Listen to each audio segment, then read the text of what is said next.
Okay, so Yamez over at Island Metal Forge has put out the challenge to have people do videos on what blacksmithing means to them.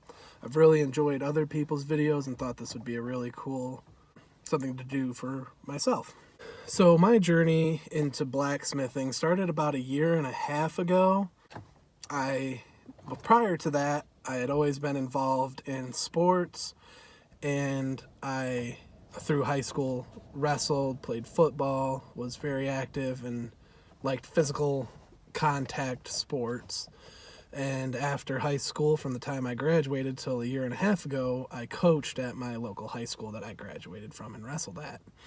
About a year and a half ago, it came to a point where I couldn't really do it anymore, and I wasn't agreeing with the school's politics.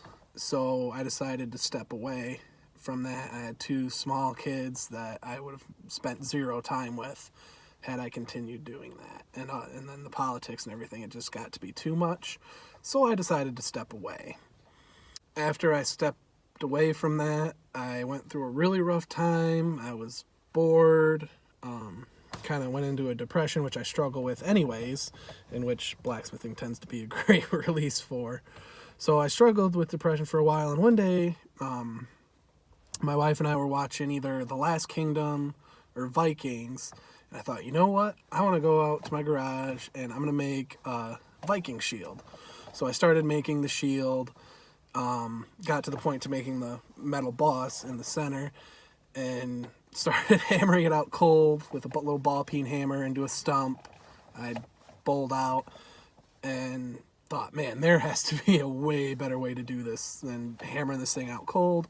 And in doing research, looking in how to build this, I had found, a lot of the Viking weaponry, like a sax, Viking sword, all this kind of stuff, which is like amazing. So, after I got through with the shield, I started looking into, how do you move metal easier? And then I found, so I was like, oh man, I wonder if I could make a sax knife. So I found a guy named Freek Wieringa. He's a Dutch blacksmith, bladesmith, sword maker. He's awesome. If you get a chance, check out his channel. But he has this video of making a long sax, and he forges it. And I was like, oh my God, that is awesome. So I started looking into it, made myself a crappy little charcoal forge I use lump charcoal on, and a little grill with some sand in it, and a air mattress pump to get the air in there. And I bought the little 15-pound anvil from Harbor Freight, and started whacking away on it. And I bought a piece of 1095 nice steel and absolutely destroyed it, which I should have never done that. Should have started with something else and then worked up to it, but I was hooked instantly into that. Oh my God, it filled something that I got from wrestling that I wasn't getting anymore, and that was, imposing my will, which is, wrestling, you're imposing your will. You're trying to make your opponent do what you want, when you want, and force them down to the mat. Blacksmithing is the same thing. You're imposing your will. You're getting this chunk of metal hot, slapping it down, and hitting it with a hammer to get that metal, or bending it with a wrench, anything like this, twisting it with a wrench. You're imposing your will on that piece of steel, and that really started to help me a lot get through that. And then as I started looking into the craft more, and even just not just blacksmithing, but making in general, woodwork, pottery, any of this stuff that was, these people were well respected in the past. These were your go-to people because you needed these. Well, now in today's world, everything is digital, and there's not a lot of tangible things, and everything is replaceable, not built to last. Whereas with blacksmithing, woodworking, a lot of these things are built sturdy and to last. You don't just buy it for a year, break it, and buy a new one.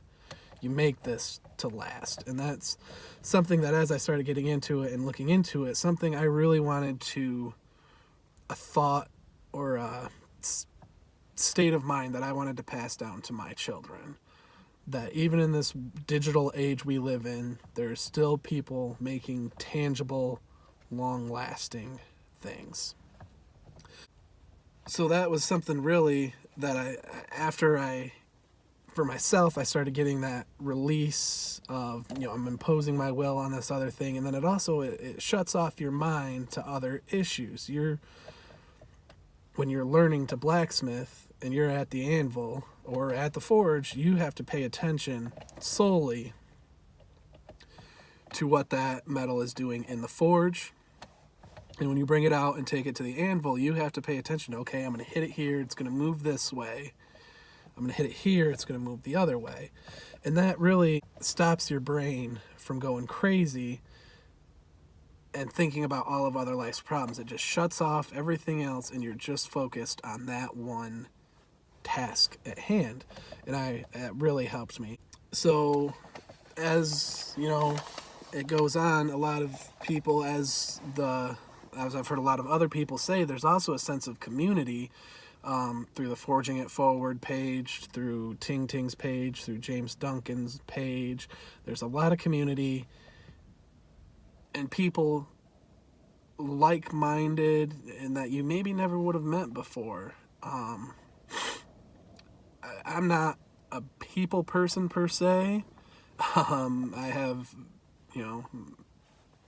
not many friends that I hang out with on a regular basis. I'm busy. I have a wife and kids, but also I have 2 or 3 very close friends in my area. But going out and talking to new people is not a strong suit for me. But somehow, through blacksmithing and the community and trying to improve myself and looking to others, I've found that it's easier to start asking these people and getting to know these people, and people I've actually never met in person before, but I consider very good friends and very supportive. I'm supportive of them. They're supportive of me, and that's something that I'm kind of a curmudgeon, I guess. And that's something that when I can get talking blacksmithing, I can get to talking to people, and it makes it a lot easier. So that is what blacksmithing is to me. It's just an escape, and it's producing something with my 2 hands that will last and stand the test of time and show my kids that this can still be done, that not everything is computer programming, zeros and ones, even as I say this, as you see it on the internet, on YouTube. But I really appreciate what Yamas is doing and think this is great. So, peace out, everybody. Have a good day.